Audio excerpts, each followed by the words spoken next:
নমস্কার বন্ধুরা, আপনারা যারা আমার এই ছোট্ট আয়োজনে নিয়মিত শোনেন তাদের সবাইকে অনেক অনেক স্বাগত জানাই।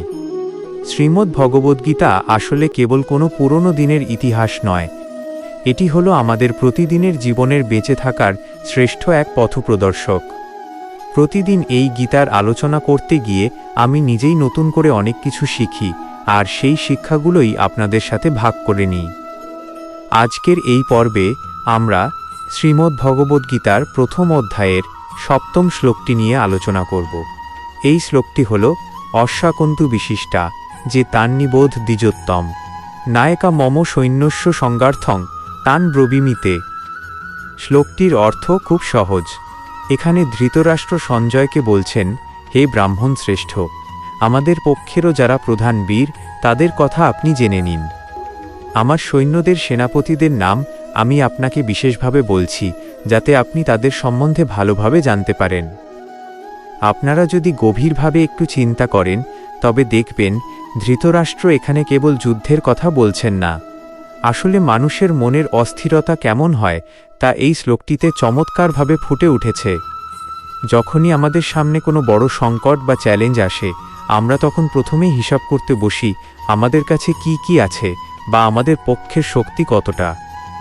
আমাদের মনে ভয় হয় যে আমরা কি পর্যাপ্ত প্রস্তুত, আমাদের জয় কি নিশ্চিত। ধৃতরাষ্ট্রের এই কথোপকথন আসলে আমাদের নিজেদের মনেরই প্রতিচ্ছবি। আমরা আমাদের দৈনন্দিন জীবনেও যখন কোনো গুরুত্বপূর্ণ কাজ করতে যাই তখন ধৃতরাষ্ট্রের মতোই অনেক সময় অস্থির হয়ে পড়ি। আমাদের চিন্তা ভাবনা সবসময় সীমাবদ্ধ থাকে পার্থিব শক্তির ওপর।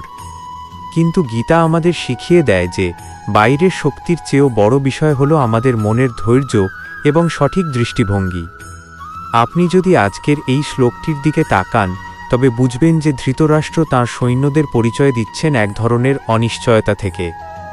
আমাদের জীবনেও আমরা যখন অনেক বেশি বাইরের জিনিসের ওপর ভরসা করি বা সারাক্ষণ কেবল হিসাব করতে থাকি কি পাবো বা কি পাবো না, তখনই আমাদের মনে অশান্তি দানা বাঁধতে শুরু করে। তাই আজকের আলোচনার সারমর্ম এটাই যে আমাদের ভেতরের যে শক্তি বা আমাদের যে আসল সক্ষমতা সেটিকে চিনে নেওয়া খুব জরুরি। বাইরের পরিস্থিতি সবসময় আমাদের নিয়ন্ত্রণে থাকে না, কিন্তু আমরা কোনো মানসিকতায় সেই পরিস্থিতির মোকাবিলা করছি সেটা কিন্তু পুরোপুরি আমাদের হাতে। আপনি আজকের এই শ্লোক থেকে আপনার জীবনের সাথে মিল খুঁজে পাওয়ার চেষ্টা করুন। দেখুন তো, আপনিও কি কখনো ধৃতরাষ্ট্রের মতো কোনো বিষয়ে অতিরিক্ত দুশ্চিন্তা করছেন? আশা করি আজকের এই আলোচনাটি আপনাদের ভালো লেগেছে এবং এটি আপনাদের জীবনকে একটু হলেও সহজভাবে দেখতে সাহায্য করবে। আগামী দিনে আমরা আরও গভীর কোনো বিষয় নিয়ে আলোচনা করব। ততক্ষণ পর্যন্ত ভালো থাকুন, সুস্থ থাকুন এবং গীতার বাণীর সাথে জুড়ে থাকুন। রাধে রাধে।